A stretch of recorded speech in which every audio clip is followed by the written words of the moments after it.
जय हिंद। टॉपिक हम लोग आज पढ़ेंगे प्रैक्टिस सेट। प्रैक्टिस सेट जो मैथ और रीजनिंग दोनों का मिलाकर है, बहुत ही मस्त प्रैक्टिस सेट है। इसको आप हल करिए, देखा जाए कितना कर पा रहे हैं। चलिए, पहला क्वेश्चन आपके सामने है।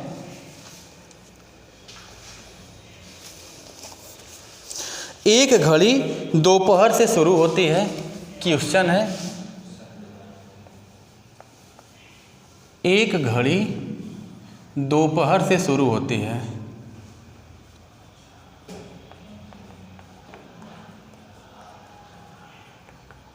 दोपहर से शुरू होती है 1:40 1:40 में घंटे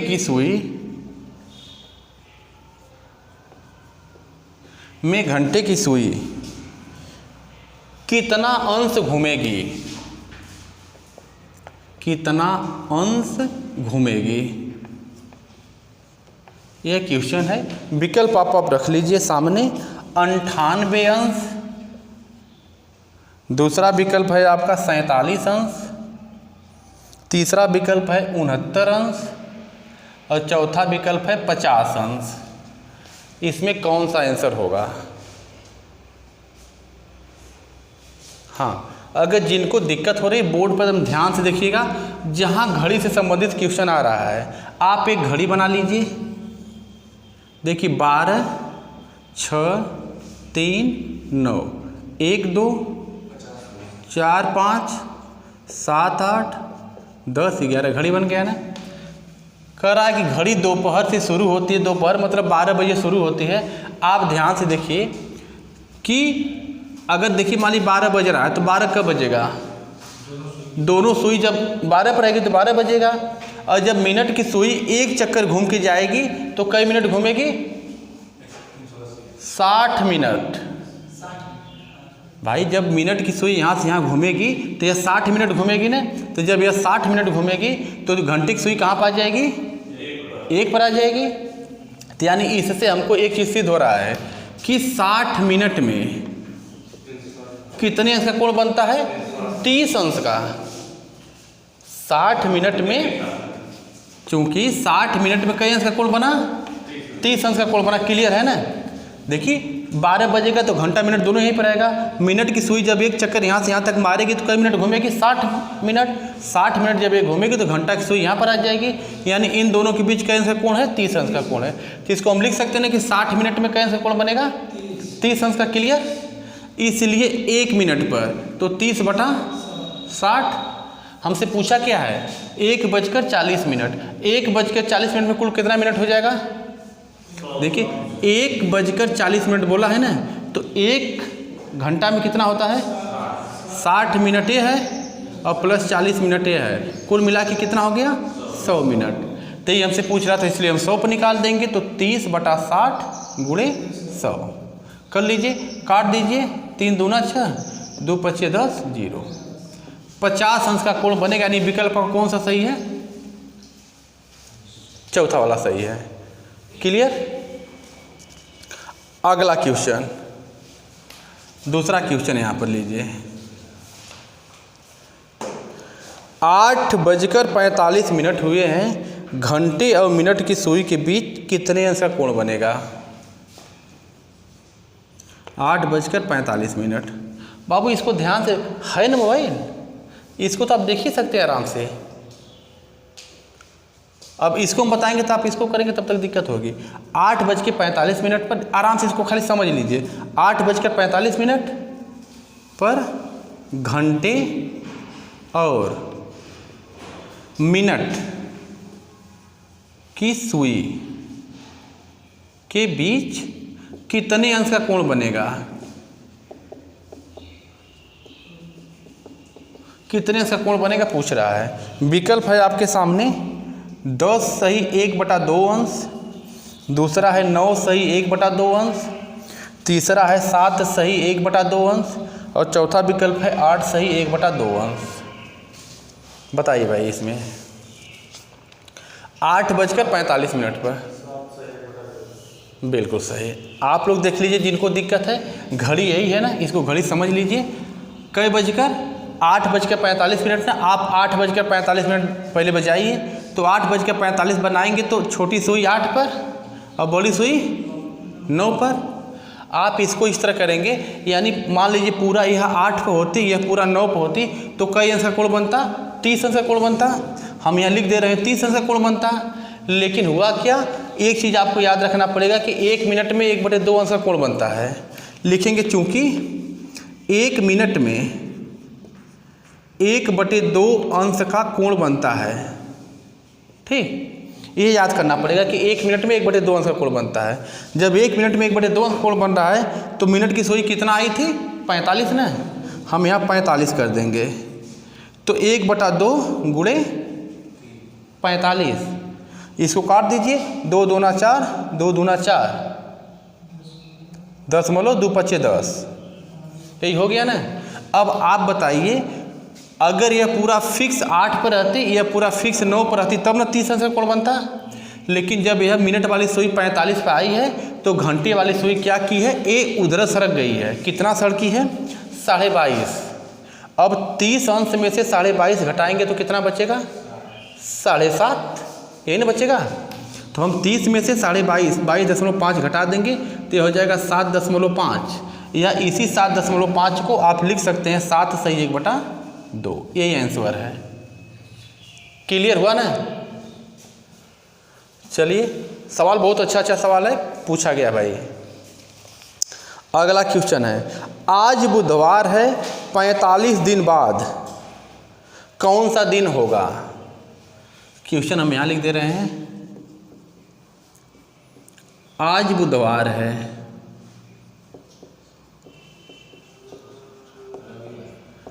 45 दिन बाद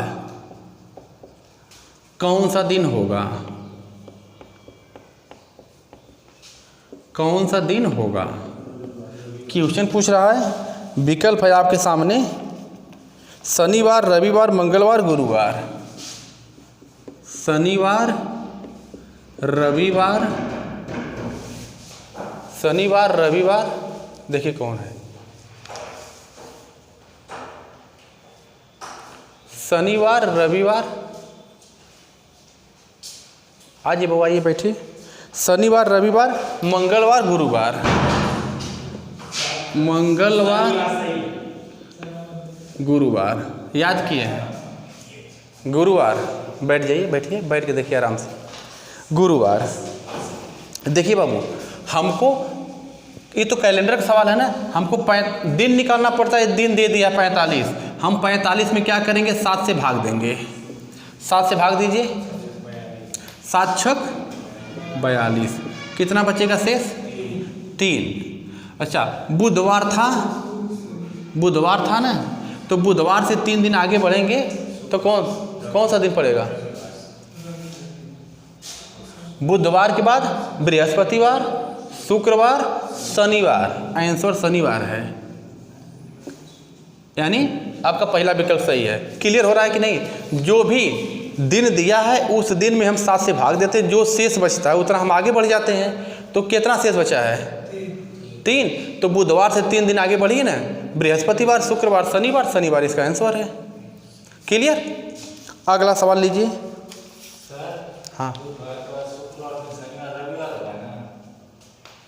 बुधवार के बाद कौन सा दिन आएगा, बृहस्पतिवार, उसके बाद शुक्रवार, उसके बाद शनिवार। शनिवार सही है बाबू। उस दिन के बाद 45 दिन ना, आज बुधवार है, 45 दिन बाद, तो इसके बाद 45। हाँ तो ठीक है, आज के बाद मतलब आज बुधवार है, 45 दिन बाद, तो हमको फिक्स 45 दिन, कुल मिला जुला के निचोड़ 45 दिन दे दिया ना, बस 45 दिन दे दिया तो हम 45 में भाग दे देंगे, जो शेष बचेगा उतना हम आगे बढ़ जाएंगे।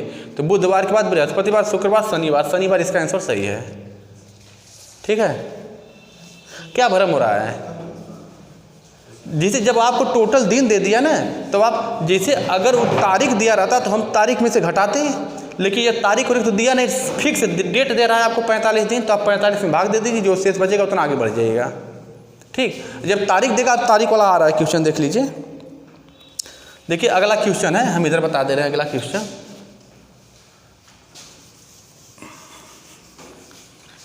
अगला क्वेश्चन, यदि 6 अप्रैल को मंगलवार है, यदि 6 अप्रैल कह रहा है मंगलवार है, यदि 6 अप्रैल को मंगलवार है तो 3 मई को कौन सा दिन होगा?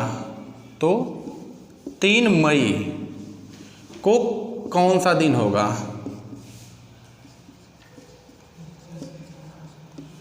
इसका आंसर बताना है आपको। विकल्प हम दे दे रहे हैं, मंगलवार,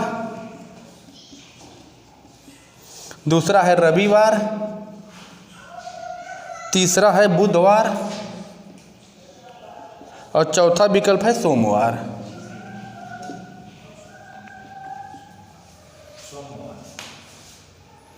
हाँ देखिए, अगर ऐसा कुछ आता है ना तो हम क्या करेंगे, सबसे पहले इस तरह मुट्ठा बांधेंगे, मुट्ठा बांध के जनवरी फरवरी मार्च अप्रैल जो गड्ढा में जाएगा वह 30 का, जो ऊपर जाएगा वह 31 का। तो थोड़ा देखिए ना, अप्रैल है ना, अप्रैल का महीना है, जनवरी फरवरी मार्च अप्रैल गड्ढा में जा रहा है, 30 का है, तो अप्रैल 30 का है, 30 का है तो हमको कै तारीख तक पता है, 6 तारीख तक पता है, तो इसमें से 6 घटा देंगे तो कितना बचेगा, 24। तो अप्रैल में 24 दिन और प्लस मई में 3 दिन, तो 24 में 3 जोड़ देंगे तो कुल मिला के हो गया 27 दिन। अब 27 दिन जो हो गया, 27 में हम 7 से भाग दे देंगे, 7 त्रिक 21 बच गया 6 शेष बचा ना। यहाँ मंगलवार है ना, मंगलवार से 6 दिन जाइए, बुधवार, बृहस्पतिवार, शुक्रवार, शनिवार, रविवार, सोमवार, यानी आंसर होगा सोमवार। क्लियर? चलिए अगर हो गया तो अगला क्वेश्चन। हाँ बोलिए, अपनी बात बोलिए भाई, पढ़िए, कॉपी ले लीजिए किसी से। हाँ अच्छा ठीक।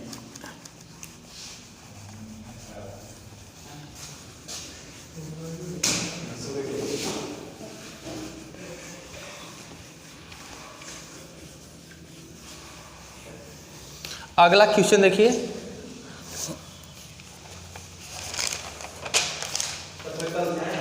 ठीक आई।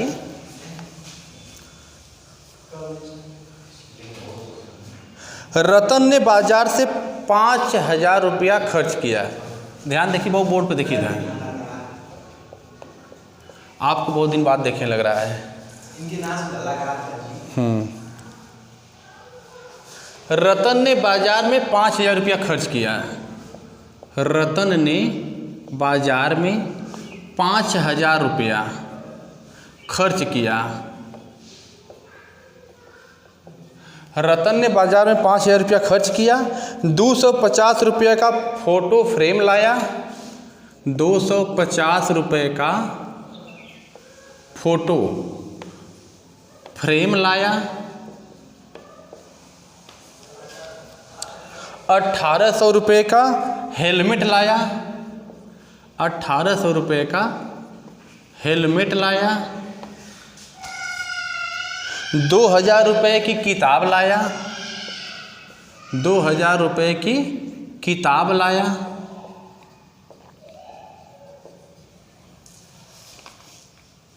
और 950 रुपया कपड़ा पर खर्च किया। 950 रुपया कपड़ा पर खर्च किया। तो किताब पर कितना प्रतिशत खर्च किया पूछ रहा है, किताब पर कितना प्रतिशत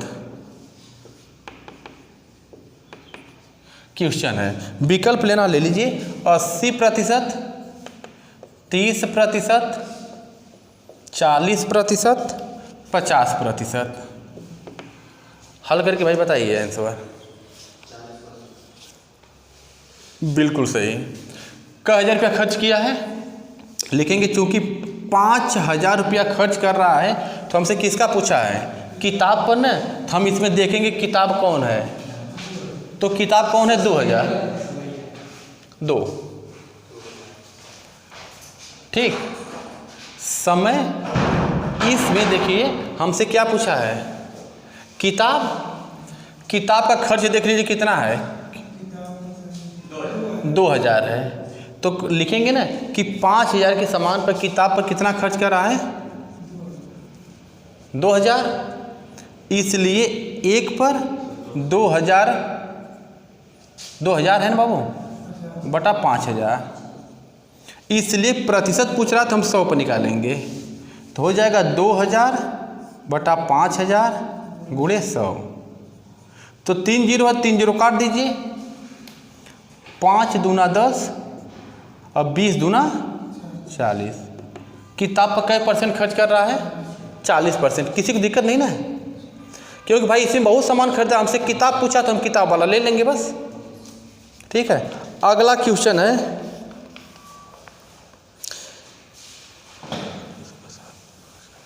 सटीक घड़ी, यहाँ पर लिख दे रहे हैं क्वेश्चन है। हाँ, सटीक घड़ी सुबह 7 बजे दिखाती है, सुबह 7 बजे दिखाती है। सटीक घड़ी सुबह 7 बजे दिखाती है। जब घड़ी शाम को 7 बजे दिखाती है, जब घड़ी शाम को 7 बजे दिखाती है,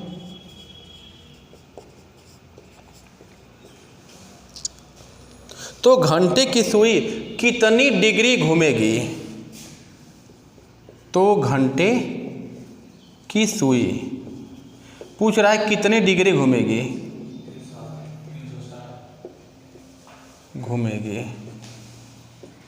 विकल्प है आपके सामने। पहला विकल्प 360 अंश, दूसरा है 320 अंश, तीसरा है 280 अंश और आखिरी वाला है 290 अंश। कई अंश घूमेगी, ऐसा सवाल एक हम लोग पीछे हल कर चुके हैं। अभी आपको मालूम है, बताया गया कि 60 मिनट में।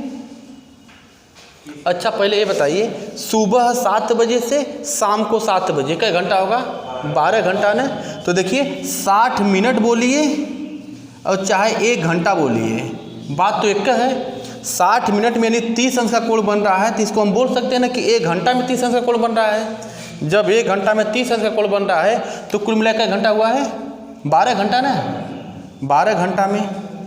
तो 30 गुणे 12 कर देंगे, 12 तिहाई 36, 360 अंश का कोण बनेगा। विकल्प कौन सा सही है, पहला वाला। ठीक, नीचे वाला दिखाई दे रहा है ना। हाँ चलिए अगला क्वेश्चन ले लीजिए। रवि का वेतन सचिन के वेतन से 40% अधिक है। क्वेश्चन लिखिए, रवि का वेतन सचिन के वेतन से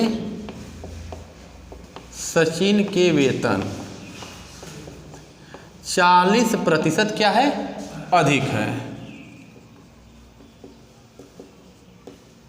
40% अधिक है, तो सचिन का वेतन रवि के वेतन से कितना प्रतिशत कम है। तो सचिन का वेतन रवि के वेतन से कितना प्रतिशत कम है। विकल्प आप ले लीजिए, 23.08, 23.08 प्रतिशत। अगला है 28.57 प्रतिशत। अगला विकल्प है 37.5 प्रतिशत और अगला है 43.8 प्रतिशत। इसी में से आपको आंसर बताना है। बोलिए भाई, किसी का आए तो बोलिए।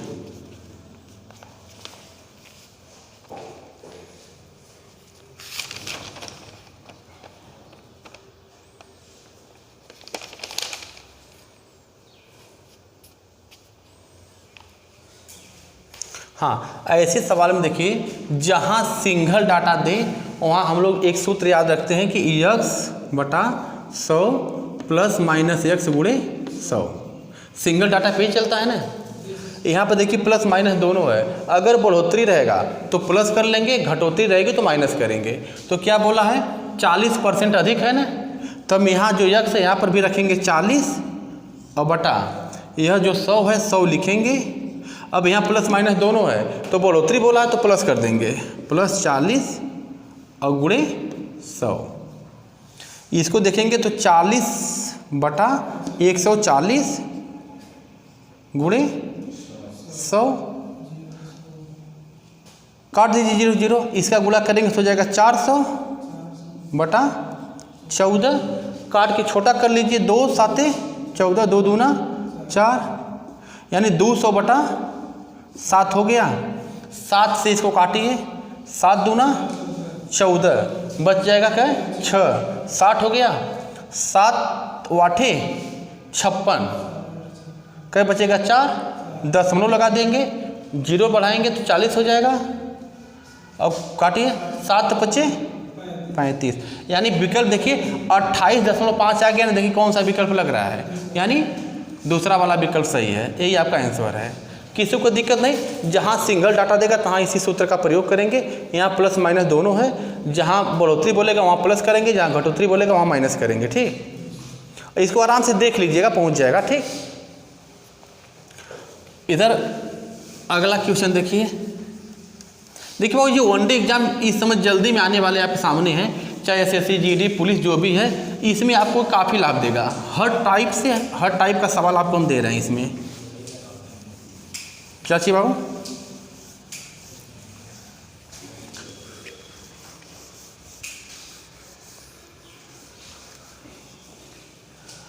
देखिए प्रैक्टिस सेट से आपको यही फायदा है ना, हर टाइप का सवाल आपके सामने आ रहा है। अगला क्वेश्चन, जितना बोला गया अब तक सब हल हो गया है।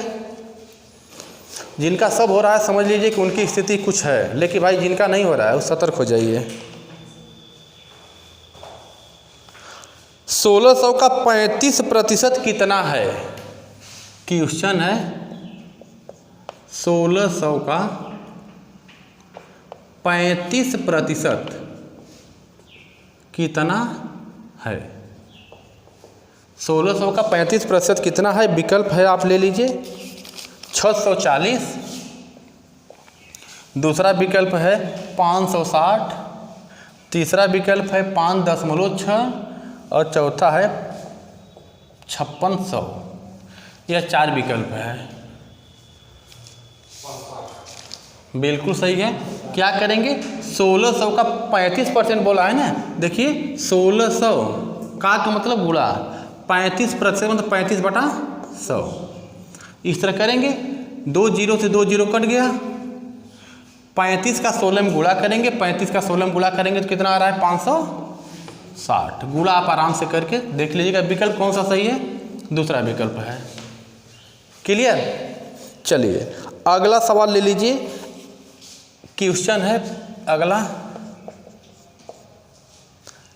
1 2 3 5 7 का औसत बताइए। औसत बताइए क्वेश्चन है। विकल्प है 3.6, 3, 4.5 और अगला है 4। चलिए बिल्कुल सही। हाँ, जिनको दिक्कत होगी देखेंगे। औसत का मतलब होता है कुल योग बटा उनकी संख्या, तो औसत बराबर होता है कुल योग बटा उनकी संख्या। कुल योग कितना है?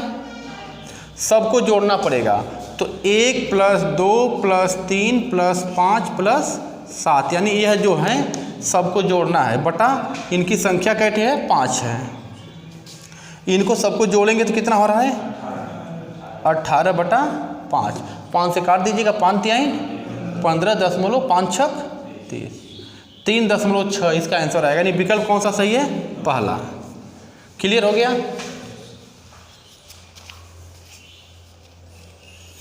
अगला सवाल, अगला क्वेश्चन हम यहाँ लिख रहे हैं। क्वेश्चन है 10 संख्याओं का औसत 29 है। 10 संख्याओं का औसत 29 है। 10 संख्याओं का औसत 29 है यदि प्रत्येक संख्या में 3 की कमी की जाती है।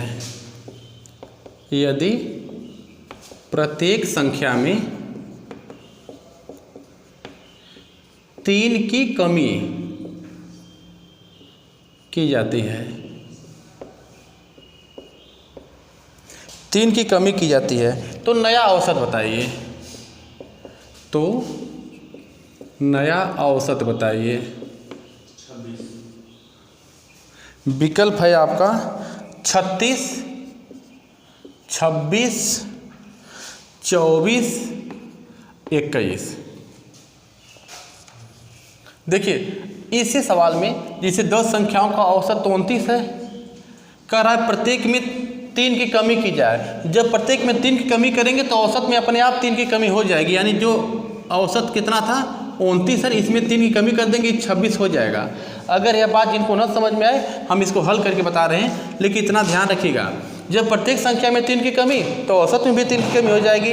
औसत 29 है, 3 घटाएंगे 26 बचेगा। ये तो आपका आंसर हो गया, यानी विकल्प यह सही है। लेकिन इसको जिसको न समझ में आ रहा है इसको थोड़ा देखिए। 29 संख्या का औसत क्या बोला है? नहीं 10 संख्या है, 10 संख्या का औसत 29 बोला है। जब इनका आप कुल निकालेंगे तो क्या हो जाएगा 29 गुणे 10 तो हो जाएगा 290।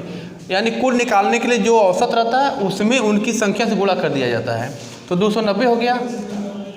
देखिए यह 10 संख्या है और प्रत्येक संख्या में कह रहा है 3 की कमी करिए, तो हर में 3 की कमी करेंगे तो इसमें हम 3 से गुणा करेंगे, पता चला 30 की कमी हो रही है, तो इसमें से हम क्या करेंगे 30 घटा देंगे तो 260 हो गया। अब नया औसत 260 हो गया। इसी का पूछ रहा है कि औसत बताइए, तो जैसे संख्या तो ऐसे भाग दे दीजिए, यानी 10 से भाग दे देंगे। इसमें हम 0 0 कट गया, जो 26 है यही आंसर आएगा।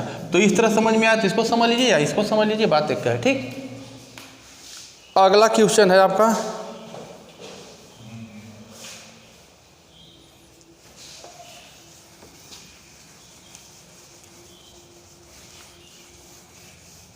संतोष, बहुत मगन लग रहे हैं भाई, ज़्यादा समझ में आ जा रहा है?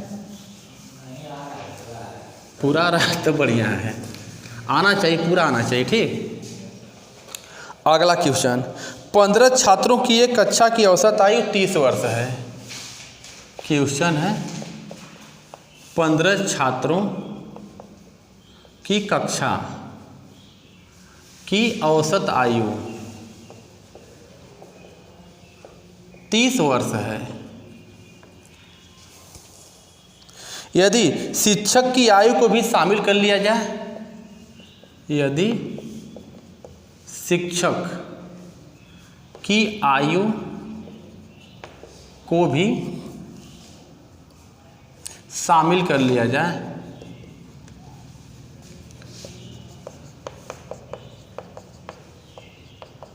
यदि शिक्षक की आयु को भी शामिल कर लिया जाए तो औसत 2 वर्ष बढ़ जाता है। तो औसत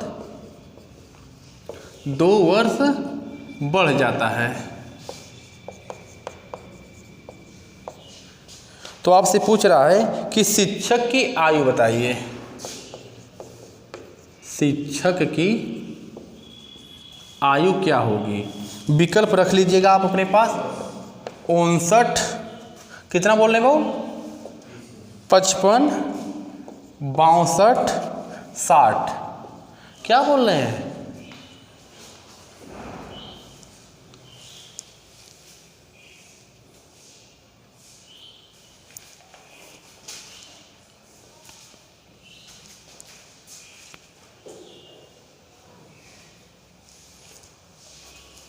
हाँ, सवाल को ध्यान से देखिए।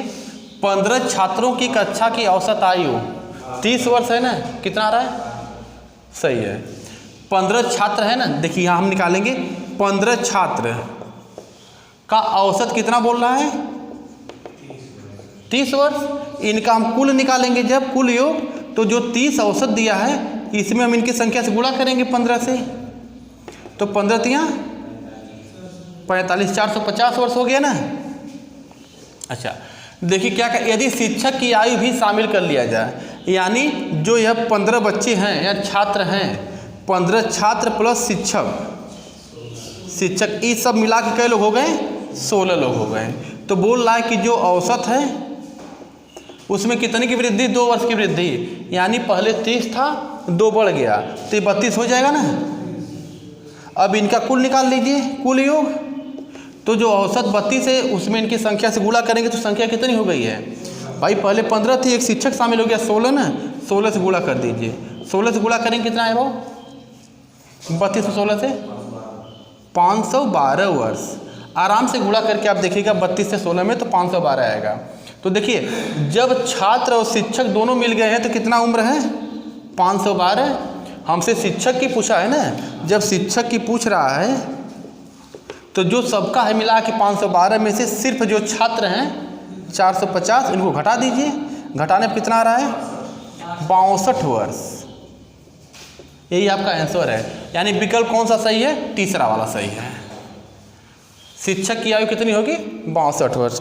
किसी को दिक्कत नहीं ना है। चलिए अगला क्वेश्चन बहुत मस्त है, इसका उत्तर थोड़ा दे के बताइए। तो क्वेश्चन है, गोपाल यक्ष बिंदु से पूरब की ओर जाता है। गोपाल यक्ष बिंदु से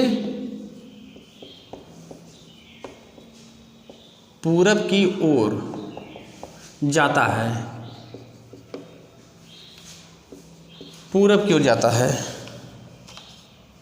और 4 समकोण पर वामावर्त मुड़ता है, और 4 समकोण पर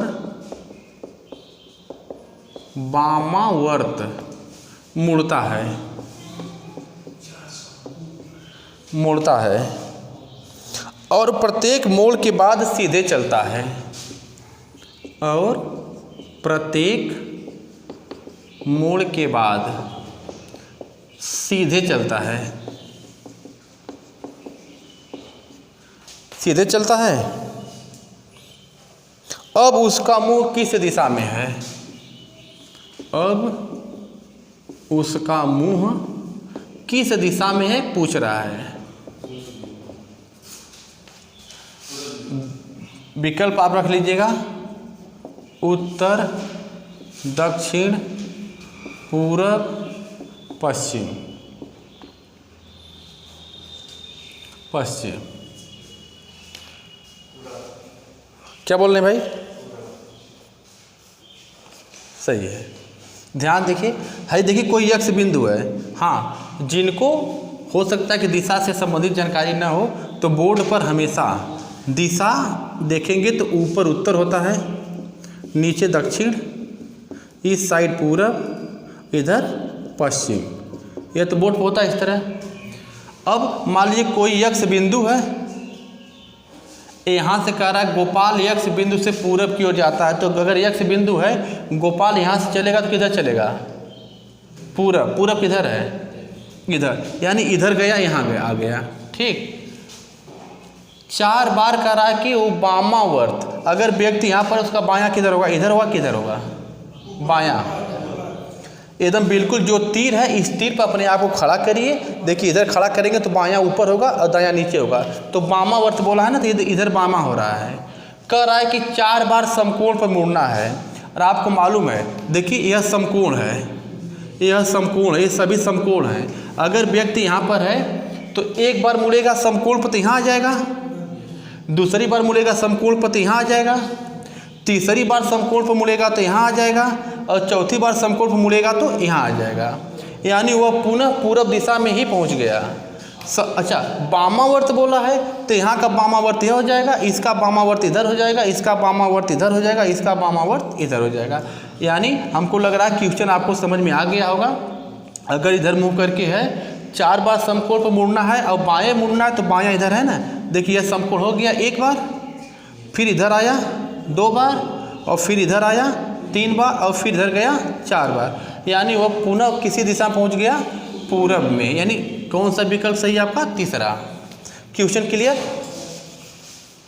अगला क्वेश्चन यहाँ देख लीजिए, विषम चुनना है, विषम विषम चुनिए, विषम चुनिए। क्वेश्चन है आपका विषम चुनिए। हम दे रहे हैं, पहला है बंद गोभी, बंद गोभी। ठीक, संतोष मुस्कुराने लगे। आम, सेब और केला। बोलिए इसमें कौन विषम है? बिल्कुल सही, बंद गोभी विषम है, ये सब्जी है, बाकी सभी क्या है? फल है। तो विषम पूछा तो ये विषम हो गया। अगला क्वेश्चन, हाँ बोलिए, तर्क दीजिए, क्या दिक्कत है?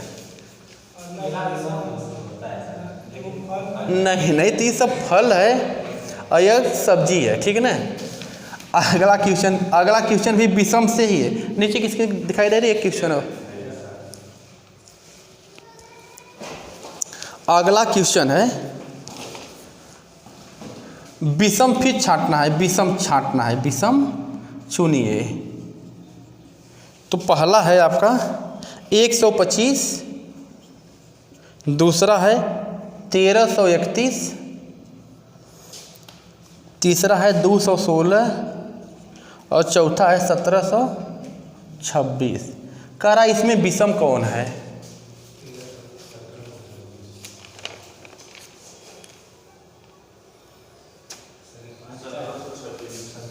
बिल्कुल सही, यह विषम है क्योंकि यह घन है, वह घन नहीं है। इकाई का घन है 5 का घन, यानी 5 × 5 × 5 करेंगे तो हो जाएगा। यह 11 का घन है, यानी 11 × 11 × 11 3 बार करेंगे तो ये होगा। यह 6 का घन है, 6 × 6 × 6 करेंगे तो हो जाएगा। यह घन नहीं, इसलिए विषम है। ठीक, चलिए अब अगला क्वेश्चन स्क्रीनशॉट लेना वो ले लीजिए जिसको।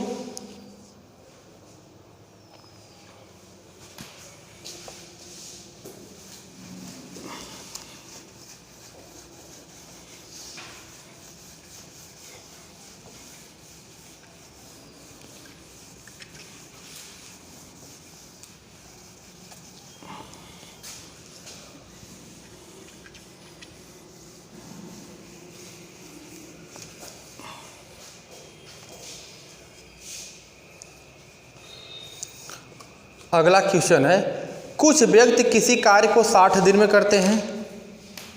क्वेश्चन है कुछ व्यक्ति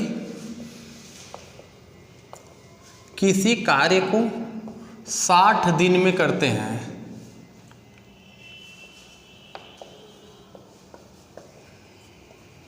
कुछ व्यक्ति किसी कार्य को 60 दिन में करते हैं। यदि 8 व्यक्ति और आ जाएं, यदि 8 व्यक्ति और आ जाएं, तो यदि 8 व्यक्ति और आ जाएं तो कार्य 10 दिन पहले समाप्त हो जाता। तो कार्य 10 दिन पहले समाप्त हो जाता। कितने व्यक्ति कार्य पर लगे थे? कितने व्यक्ति कार्य पर लगे थे? आप विकल्प ले लीजिए, 30, 40, 20, 10।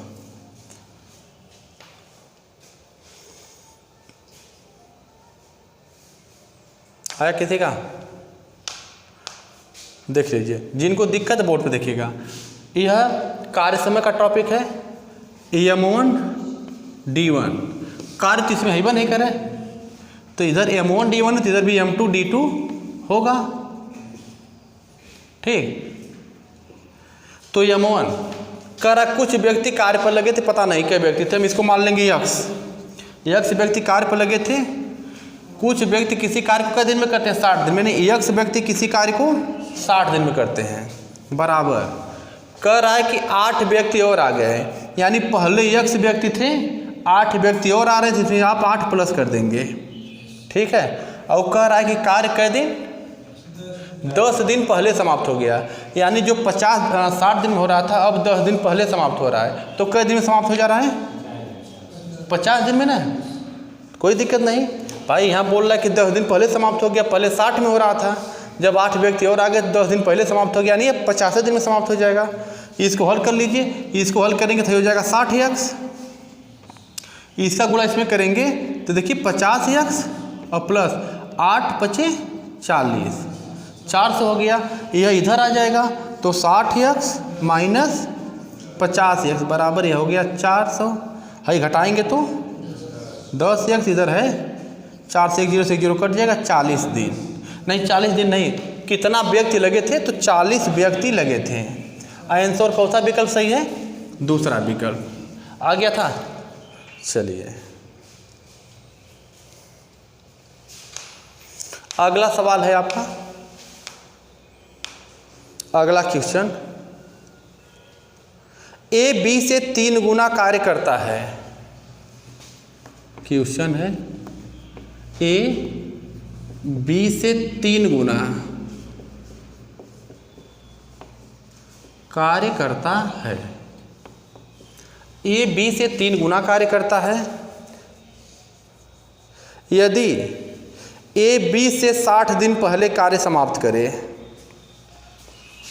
यदि ए बी से 60 दिन पहले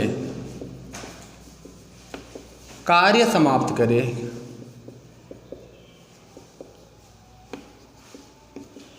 यदि ए बी से 60 दिन पहले कार्य समाप्त करे तो दोनों मिलकर उस कार्य को कितना दिन में करेंगे? दोनों मिलकर कार्य कितना दिन में करेंगे, यह पूछ रहा है।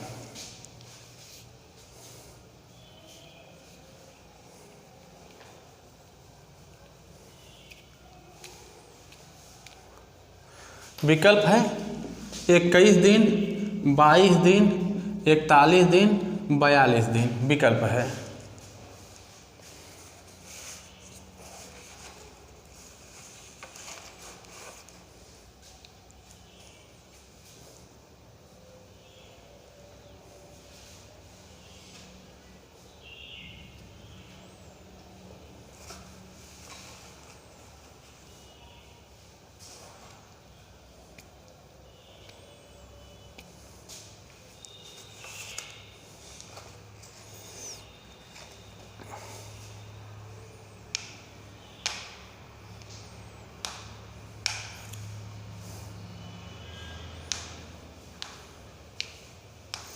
हाँ, इस सवाल को आप क्या करेंगे?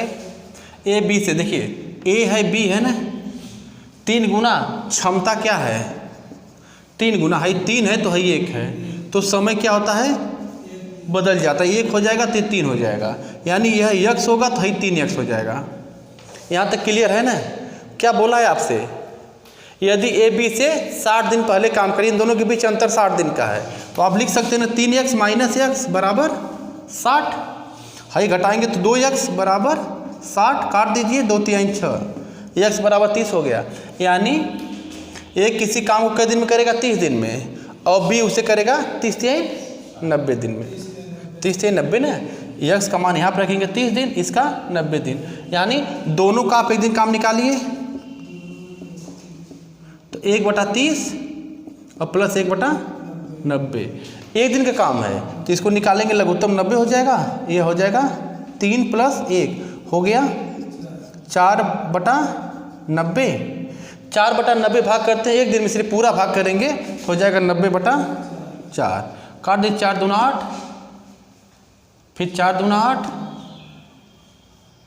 0.4 × 20, 22.5, यानी आपका कौन सा विकल्प लगभग जा रहा है? दूसरा वाला। ठीक, क्लियर हो गया ना? चलिए अगला क्वेश्चन है,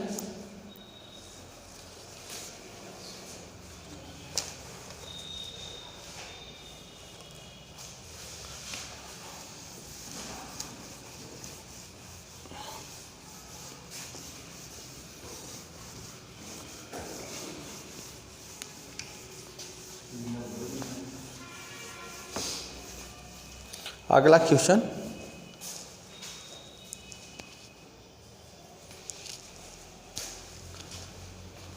एक नाव धारा के साथ तथा धारा के विपरीत कुल 8 किलोमीटर 3 घंटा में जाती है। क्वेश्चन है, एक नाव धारा के अनुकूल तथा विपरीत, धारा के अनुकूल तथा विपरीत कुल 8 किलोमीटर, कुल 8 किलोमीटर 3 घंटा में जाती है, 3 घंटा में जाती है, 3 घंटा में जाती है। यदि धारा की चाल 1 किलोमीटर प्रति घंटा हो तो नाव की चाल बताइए। यदि धारा की चाल 1 किलोमीटर प्रति घंटा हो तो हमसे क्वेश्चन पूछ रहा है नाव की चाल बताइए। नाव की चाल पूछ रहा है। विकल्प अगर लेना है रख लीजिए 4.5, पहला विकल्प 4.5, दूसरा है 5.2, 2.5 और 3, 4 विकल्प है।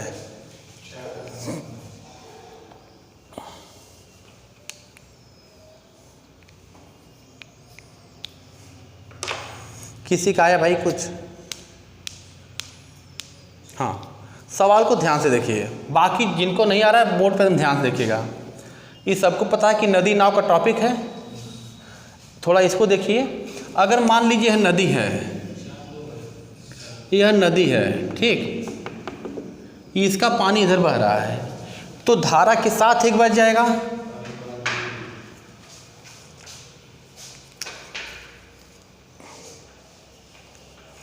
धारा के साथ जाएगा, एक बार यह धारा के साथ जाएगा, धारा के साथ जाता तो चाल जोड़ी जाती है, एक बार धारा के विपरीत, बोला है ना, एक नाव धारा के अनुकूल, अनुकूल का मतलब साथ, तथा विपरीत, विपरीत का मतलब उल्टा, 8 किलोमीटर 3 घंटा में जाती है।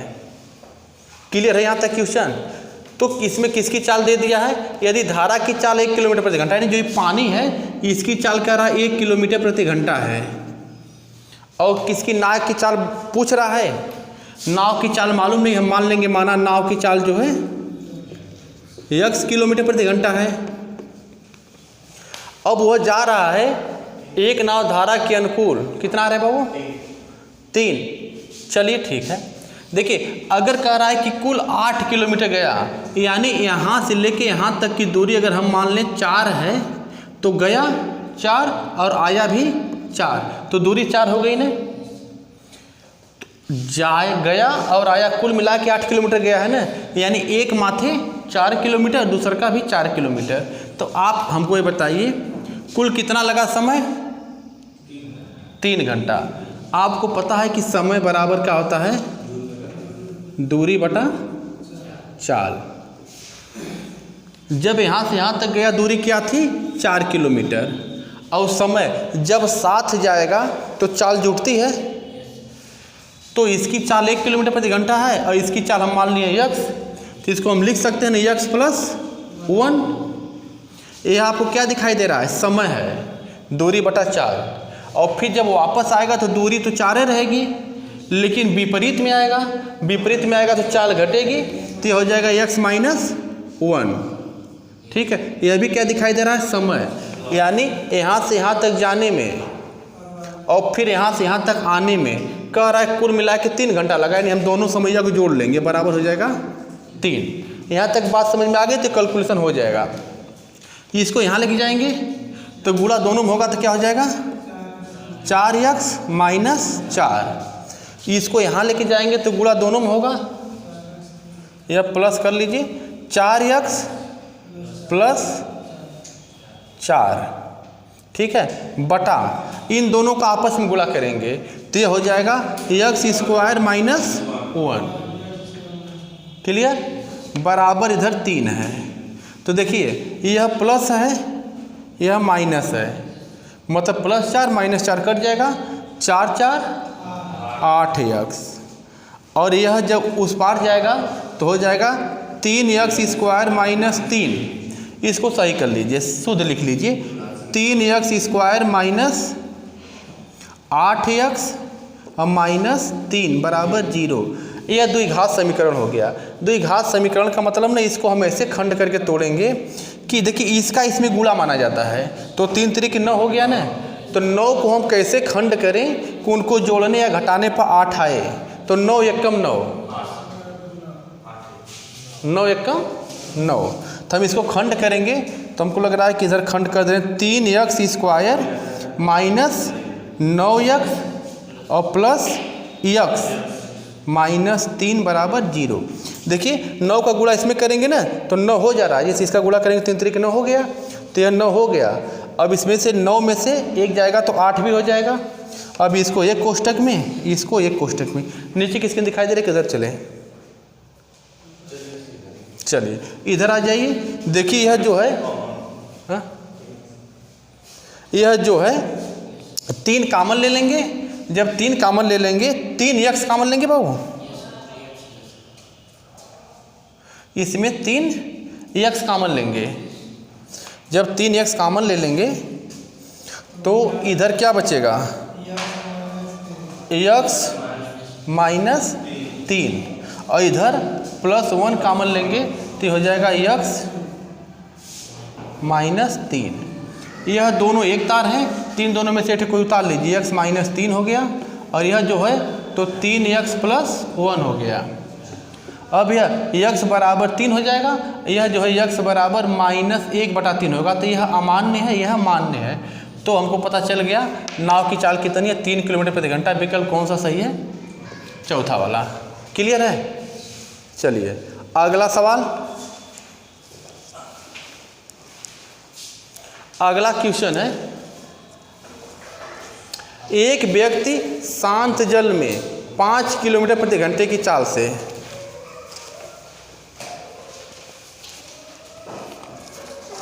क्वेश्चन है, एक व्यक्ति शांत जल में, एक व्यक्ति शांत जल में 5 किलोमीटर प्रति घंटे की चाल से नाव चला सकता है। 5 किलोमीटर प्रति घंटे की चाल से नाव चला सकता है,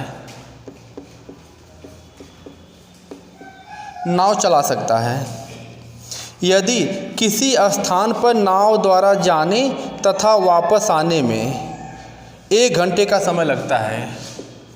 यदि किसी स्थान पर नाव द्वारा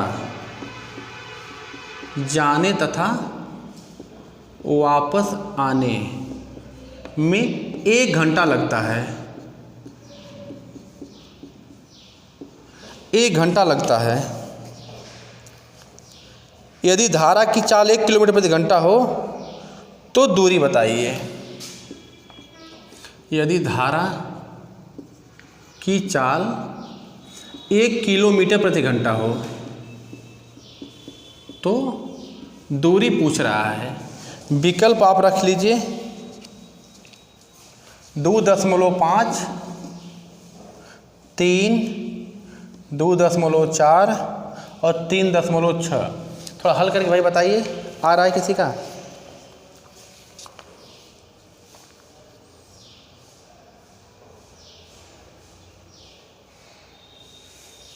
हाँ, जिनको दिक्कत हो रही है सवाल को देखिए इसी ग्राफ से समझिए। धारा की चाल इसमें बताया है, एक व्यक्ति शांत जल में 5 किलोमीटर प्रति घंटे की गति से चल रहा है, यानी व्यक्ति की चाल क्या है, 5 किलोमीटर प्रति घंटा। यदि किसी स्थान पर नाव द्वारा जाने तथा वापस आने में 1 घंटा लगता है, धारा की चाल 1 किलोमीटर प्रति घंटा है, तो क्या दिक्कत है? अब हमको तो सब पता चल गया। देखिए इधर बता दे रहे हैं, धारा की चाल कितना दे रहा है बाबू? 1 किलोमीटर प्रति घंटा। ठीक है, एक व्यक्ति शांत जल में नाव की चाल क्या है? 5 किलोमीटर प्रति घंटा। क्लियर है? तो आप ये बताइए, जैसे मान लीजिए अगर यह नदी है, पानी इसमें बह रहा है, धारा इधर जा रही है, तो एक बार व्यक्ति कह रहा है ना, यदि एक स्थान पर नाव द्वारा जाने और तथा वापस आने, एक बार साथ जाएगा तो चाल जुटेगी। अच्छा, अब की बार क्या पूछा है? आने में 1 घंटा लगता है, तो दूरी पूछ रहा है। देखिए दूरी पूछ रहा है, तो हम दूरी मान, जैसे यहाँ से लेके यहाँ तक दूरी मान ले रहे हैं यक्स, तो जब व्यक्ति यक्स किलोमीटर जाएगा तो एक बार अनुकूल रहेगा, अनुकूल में क्या होती है, चाल जुड़ जाती है। दोनों चाल जोड़ दीजिए, 5 1 हम डायरेक्ट लिख दे रहे हैं, 6 हो गया। क्लियर है ना? अच्छा, फिर जब वो वापस आएगा तो दूरियाँ तो ही रहेगी, अब की चाल घटेगी क्योंकि प्रतिकूल हो गया, तो 5 में से घटा दीजिए, 4 हो गया। अच्छा, यह मिला के कुल मिला कितना बोला है? 1 घंटा लगा। बस इसको जोड़ लीजिए, इसी का कैलकुलेशन करेंगे, आंसर आ जाएगा। तो कैलकुलेशन करिए, कितना आ रहा है भाई? कर दीजिए। इसका गुणा यहाँ पर करेंगे तो 4x, इसका वहाँ पर करेंगे तो प्लस 6x, इन दोनों का आपस में कर लेंगे, 6 चौका 24, इधर है 1, और देखिए नीचे की स्क्रीन कट रही है क्या? यहाँ तक। अच्छा, देखिए 24 यहाँ चला जाएगा, 24 वहाँ चला गया, इसको जोड़ देंगे 6 4 10, एक 0 से एक अंक पर दशमलव लगा देंगे, यानी 2.4। विकल्प कौन सा सही है? तीसरा वाला सही है। क्लियर है ना? ठीक है, तो हमको लग रहा है आज बहुत ही महत्वपूर्ण टॉपिक हम लोग हल किए हैं, और इस टॉपिक को आप कायदे से देखिए, गारंटी है कि वनडे एग्जाम में आपको मैथ रीजनिंग में कोई दिक्कत नहीं होगी। आज हमारी वीडियो यहीं तक रहेगी, आगे मिलेंगे दूसरे वीडियो के साथ, तब तक के लिए धन्यवाद।